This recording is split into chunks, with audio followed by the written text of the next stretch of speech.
जोशीमठ में लगा 7 किलोमीटर लंबा जाम, परेशान हो गए बद्रीनाथ के यात्री।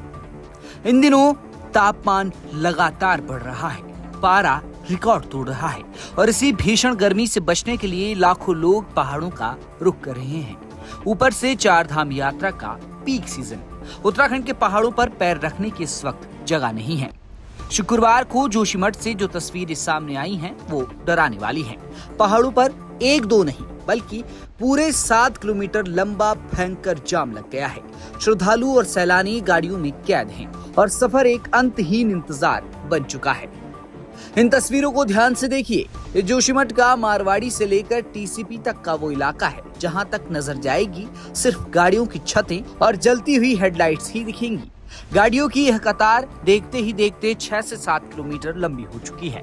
स्थानीय प्रशासन और पुलिस मौके पर मौजूद है। वन वे ट्रैफिक चलाकर किसी तरह जाम को सुलझाने की कोशिश की जा रही है। आधे घंटे के अंतराल पर एक तरफ का ट्रैफिक छोड़ा जा रहा है, लेकिन गाड़ियों का दबाव इतना ज्यादा है कि जैसे ही एक तरफ का रास्ता खुलता है, दूसरी तरफ चंद मिनटों में फिर 7 किलोमीटर लंबी कतार लग जाती है। स्थिति ये है कि यह सिलसिला अब सिर्फ दिन का नहीं रहा, देर रात तक लोग इसी जाम में भूखे प्यासे फटने को मजबूर हैं। लौटते समय बद्रीनाथ धाम के दर्शन करने वाले श्रद्धालुओं की गाड़ियों का भारी दबाव है, जिसकी जानकारी खुद जोशीमठ के एसएचओ ने दी। जोशीमठ जियो बैंड से मारवाड़ी तक है, इसमें कम से कम 10 और 11 जो है होटल नेट है। वहाँ पे क्या होता है, ट्रैफिक आता है तो एक तरफ से ट्रैफिक है, दूसरी तरफ से आएगा तो रुक जाता है। इसलिए मैंने ये ऑब्जर्व किया था। फिर मैंने अधिकारियों से बात करके फिर पीआरओ से और अन्य कंपनियों से मशीन हायर करके उनसे रिक्वेस्ट करके मशीन लाए और आज मैं इन पॉइंटों को अपने सामने खुलवा रहा हूँ और ताकि अब इससे हमारा जो है यहाँ पे ट्रैफिक जो है स्मूथली जो है मूव करे। गुरुवार को कितने घंटे लगे पुलिस को जाम? ये तो रात को रहे हम, तो काफी देर तक गाड़ियाँ निकालते रहे, मूवमेंट चलता रहा गाड़ियों। सबसे हैरान करने वाली बात यह है कि पिछले 2 सालों से इस बेहद संवेदनशील और महत्वपूर्ण सड़क के चौड़ीकरण का काम बंद पड़ा है।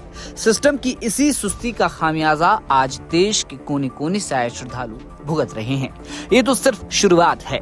अभी तो सिर्फ बद्रीनाथ धाम जाने वाले यात्रियों की वजह से यह हाल है। जून का महीना उत्तराखंड पर्यटन का मुख्य सीजन होता है, जब भीड़ अपने चरम पर होती है। ऐसे में अगर आज यह हाल है तो 2 दिन बाद जब लाखों गाड़ियां इस संकरी सड़क पर एक साथ उतरेंगी तो क्या होगा? अगर इस जाम का कोई तुरंत और ठोस समाधान नहीं निकाला गया तो यात्रा सुचारू रूप से चलना नामुमकिन हो जाएगी। पहाड़ों की इस कड़वी हकीकत पर आप अपनी क्या राय रखते हैं? कमेंट बॉक्स में जरूर बताएं। Bureau report, hello mail.